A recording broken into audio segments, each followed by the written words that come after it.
আসসালামু আলাইকুম, welcome back to my channel. আজকে আমি আপনাদের সাথে শেয়ার করব ফুলকপি ডিম আলুর বাজি।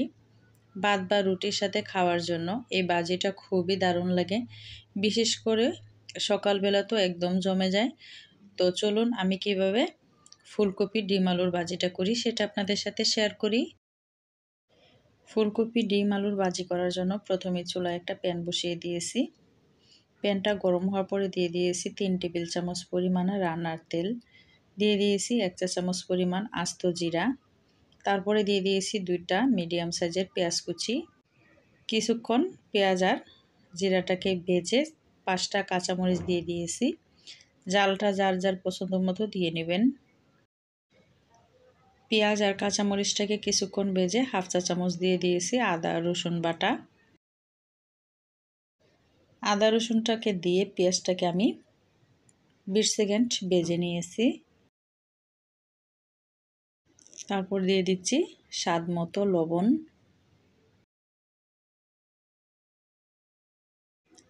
তারপর দিয়ে দিচ্ছি 1/2 চা চামচের চেয়েও কম হলুদের গুঁড়া, দিয়ে আবারও আমি 20 সেকেন্ড ভেজে নিচ্ছি।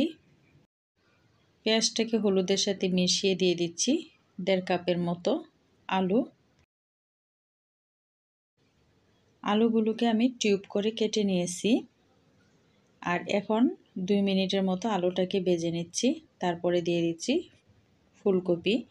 এখানে 1.5 কাপের মতো ফুলকপি আছে, তো আমি আলু আর ফুলকপিটা সমান সমান নিয়ে নিয়েছি। আপনার যতটুকু প্রয়োজন ততটুকুই নিয়ে নেবেন। আলু আর ফুলকপিটাকে তেলের মধ্যে কিছুক্ষণ ভেজে নিব। তো আমি শুধুমাত্র তেলের মধ্যে 5 মিনিটের মতো ভেজে নিচ্ছি, আর চুলার আঁচটা মিডিয়ামে রেখে ভেজে নিচ্ছি।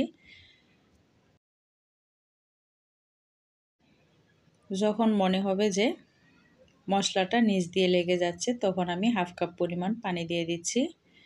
পানিটা দিয়ে আমি ঢাকনা দিয়ে দিব 5 মিনিটের জন্য। ফিরে আসলাম 5 মিনিট পর। এখন ঢাকনাটা খুলে নেড়ে দিচ্ছি। তারপর আমি আরও 5 মিনিট ঢাকনা ছাড়া ভাজিটাকে কমপ্লিট করে নিব। তো আলুটা অলরেডি সিদ্ধ হয়ে গিয়েছে। এই পর্যায়ে আমি সম্পূর্ণ পানিটা শুকিয়ে নিয়েছি। এখন মাঝখানটা একটু খালি করে দিয়ে দিব একটা ডিম। আপনারা চাইলে ডিম ছাড়াও কিন্তু এই ভাজিটা করতে পারেন, সেটাও কিন্তু খেতে অনেক ভালো লাগে। ডিমটা দিয়ে আমি খুন্তির সাহায্যে মিশিয়ে দিচ্ছি। তো ডিমটাকে কিন্তু আমি শক্ত করব না, নরম থাকা অবস্থায় ফুলকপি আর আলুর সাথে মিশিয়ে নিচ্ছি। এইভাবে আমি কিছুক্ষণ ভেজে নিব। ভাজিটা হয়ে গিয়েছে। এই পর্যায়ে এসে আমি অ্যাড করে দিব কিছু ধনেপাতা কুচি। তো তার আগে আমি আলু আর ফুলকপিটাকে আবারও দেখে নিয়েছি, একদম সিদ্ধ হয়ে গিয়েছে। বেশ খানিকটা ধনেপাতা কুচি দিয়ে নেড়ে চেড়ে তারপরে আমি চুলার আঁচটা বন্ধ করে সার্ভ করে দিব।